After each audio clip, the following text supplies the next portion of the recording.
Hey, it's Trudy here from This Chick Means a Business. I run a Facebook group called Chicks That Mean Business, so I nearly stumbled over my words then. Before I head off for dinner, I wanted to do a quick live and talk about the platforms where you might be considering delivering and storing your content and your online courses, and my plans for using them strategically to grow my business. So there's a few platforms. I'm not an expert on Teachable, so I'm not going to talk too much about that. I've done some looking and researching on Udemy, and I currently have a Thinkific platform. I have previously been a client for people who use Kajabi.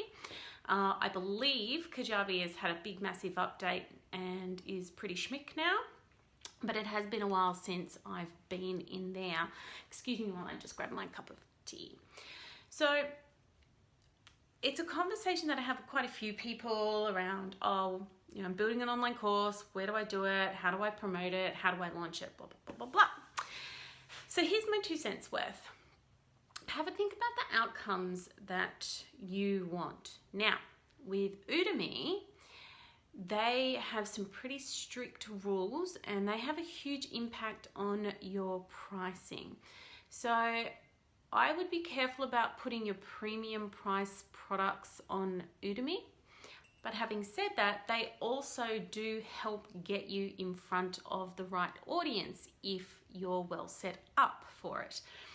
Now, you're not allowed to blatantly promote where people can come and then work with you because Udemy wants to keep people on the site.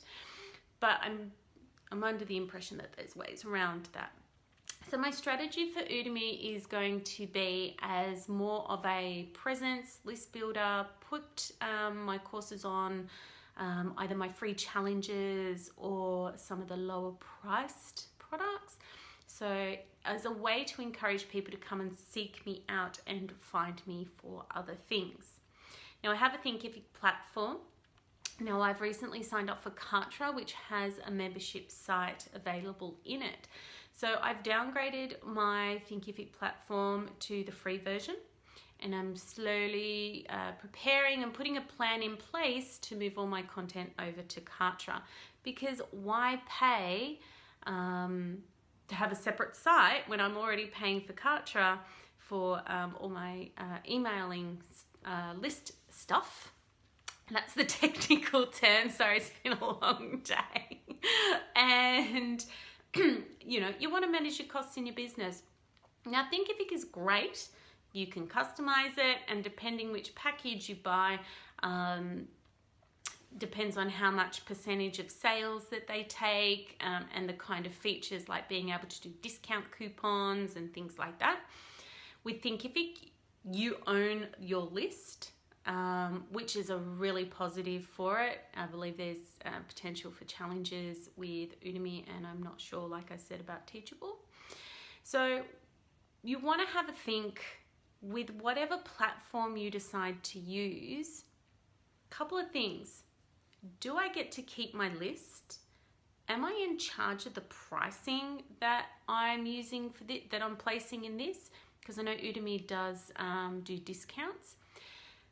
If the platform keeps a percentage of sales that go through the platform, is it a cost that I'm able to or willing to wear?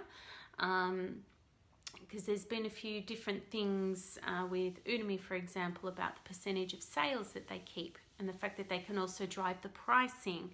So that's why I will do my little free things or my low cost things on Udemy, move my more premium programs and things onto Kartra, save the money of paying like $700-800 a year for Thinkific, so then I can actually invest that back into other things in my business.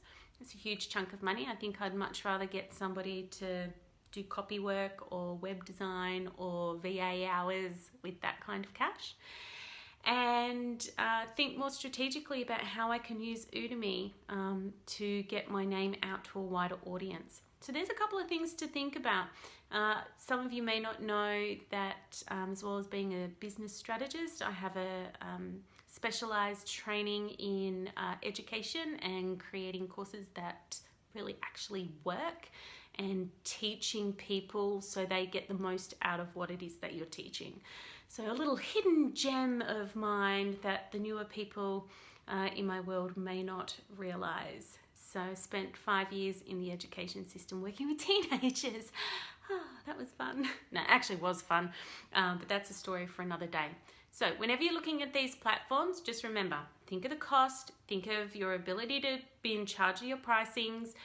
Do you get to keep the list, and are you allowed to promote yourself externally from the site? So getting people to click out of the site and go to your website or jump in your Facebook page. So a few things to think about. I'm off now. It's dinner time. I think there's some sort of basil pesto. So tummy is grumbling. Have a great night, everyone. Bye.